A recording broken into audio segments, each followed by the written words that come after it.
Hello friends, welcome to butterfly படீஸ் cooking. இன்றைக்கி நம்ம சேனலில் பார்க்க போகிறது கட்லெட். அதுக்கு 3 உருளைக்கிழங்கு, கொஞ்சம் பட்டாணியை குக்கரில் போட்டு வேக வச்சிடலாம். இப்போ பிரெட் கிராம்ஸ் பண்ணுறதுக்கு 3 பிரெட் எடுத்து மிக்ஸி ஜாரில் போட்டுடலாம். மிக்சியில் ஜாரில் போட்டு ஓட்டி எடுத்தோம்னா பிரெட் கிராம்ஸ் ரெடி ஆகிடுச்சு. இதை எடுத்து நம்ம ஓரமாக வச்சிடலாம். இப்போது உருளைக்கிழங்கும் பட்டாணியும் வெந்துருச்சு. அதில் இருக்க தண்ணியை வடிகட்டிட்டு பட்டாணியை தனியாக பிரித்து எடுத்துக்கலாம்.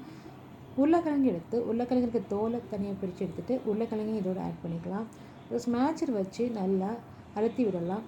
கட்டி இல்லாமல் நல்லா அழுத்தி விடுங்க. அப்போ தான் கட்லெட் நல்ல ஒரு கன்சிஸ்டன்சிக்கு வரும். எல்லா பக்கமும் ஈவனாக அழுத்தி கட்டி இல்லாமல் நல்லா அமுத்தி விடுங்க. அமுத்தி விட்ட பிறகு ஒரு வெங்காயத்தை பொடி பொடியாக கட் பண்ணி அதோட ஆட் பண்ணிக்கோங்க. கொஞ்சோண்டு பீன்ஸ் ஆட் பண்ணிக்கோங்க. கொஞ்சோண்டு கொத்தமல்லி, கொஞ்சம் கேரட், கூடவே இஞ்சி பூண்டு பேஸ்ட்டு. இது கூட காரத்துக்காக 2 tablespoon chilli powder add பண்ணிக்கோங்க. காரம் உங்களுக்கு அதிகமாக வேணும்னா 3 டேபிள் ஸ்பூனாக கூட ஆட் பண்ணிக்கோங்க. 1 table spoon garam masala add பண்ணிக்கோங்க. கூடவே 1 டேபிள் ஸ்பூன் உப்பையும் ஆட் பண்ணிவிட்டு 1 டேபிள் ஸ்பூன் மல்லித்தூளையும் ஆட் பண்ணிக்கோங்க. ஆட் பண்ணிவிட்டு எல்லாத்தையும் நல்லா கலந்து விடுங்க.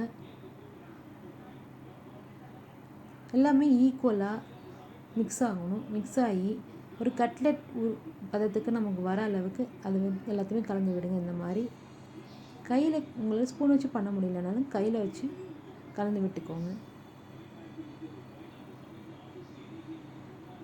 கூடவே இது கூட 3 கைப்பொடி பிரெட் கிராம்ஸையும் ஆட் பண்ணிக்கோங்க.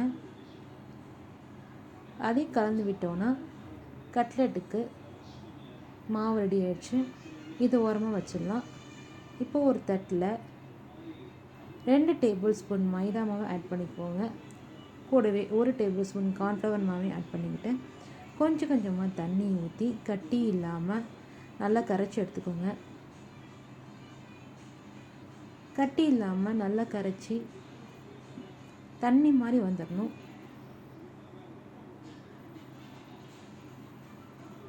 இதை எடுத்து ஓரமாக வச்சிடலாம். இப்போது கட்லெட்டை நம்ம உருட்டி கொஞ்சோண்டு எடுத்து இந்த மாதிரி உருட்டி எடுத்துக்கலாம். உருட்டிட்டு உள்ளங்கையில் வச்சு இந்த மாதிரி அழுத்திக்கலாம். அழுத்திக்கிட்டு கொஞ்சம் ஷேப் பண்ணிக்கிட்டோம்னா கட்லெட் ஷேப்புக்கு நம்மளுக்கு வந்துடும். அவ்வளோதாங்க. இந்த மாதிரி இருக்க எல்லா மாவையும் கட்லெட் ஷேப்புக்கு மாற்றிக்கோங்க. அவ்வளோதான், கட்லெட் ஷேப்புக்கு ரெடி ஆகிடுச்சு. இப்போ இது நம்ம ஃப்ரை பண்ண போகிறோம். ஃப்ரை பண்ணுறதுக்கு கடாயில் கொஞ்சம் எண்ணெயை ஊற்றி எண்ணெய் சூடாகிற வரைக்கும் வெயிட் பண்ணுவோம். இது ஷாலோ ஃப்ரை. இந்த மாதிரி பண்ணும்போது எண்ணெய் அந்தளவுக்கு குடிக்காது. இப்போ நம்ம கட்லெட் எடுத்து கரைச்சி வச்சுருக்க மைதா மாவு கார்ன்ஃப்ளவர் மாவில் டிப் பண்ணிவிட்டு பிரெட் கிராம்ஸ்லையும் 2 சைடு படுற மாதிரி நல்லா திருப்பி போட்டுட்டு இதை எடுத்து கடாயில் எண்ணெய் சூடானதும் அதில் போட்டுக்கலாம். இந்த மாதிரி எல்லா மாவையும் எடுத்து இந்த மாதிரி 2 சைடும் மைதா மாவுலேயும் கார்ன்ஃப்ளவர் மாவுலேயும் போட்டுட்டு கார்ன்ஃப்ளவர் மாவு பிரெட் கிராம்ஸில் போட்டு ஃப்ரை பண்ணி எடுத்துக்கலாம். 2 சைடும் நல்லா ப்ரௌன் கலர் வர வரைக்கும் திருப்பி போட்டுகிட்டே இருக்கணும்.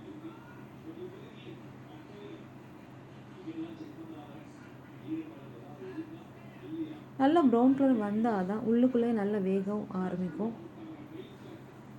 நம்ம சாப்பிடும்போது ரொம்ப கிறிஸ்பியாகவும் இருக்கும்.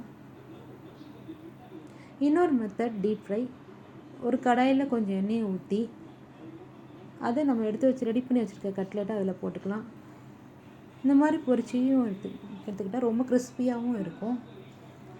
அவ்வளோதாங்க, சூப்பராக 2 மெத்தட் படியும் கட்லெட் ரெடி ஆயிடுச்சு.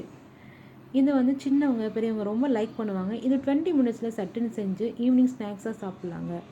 இந்த சேனலை ஃபஸ்ட் டைம் பார்க்குறவங்க சப்ஸ்கிரைப் பண்ணுங்கள், லைக் பண்ணுங்கள், ஷேர் பண்ணுங்கள், உங்கள் கமெண்ட்ஸை தெரியப்படுத்துங்க. நன்றி.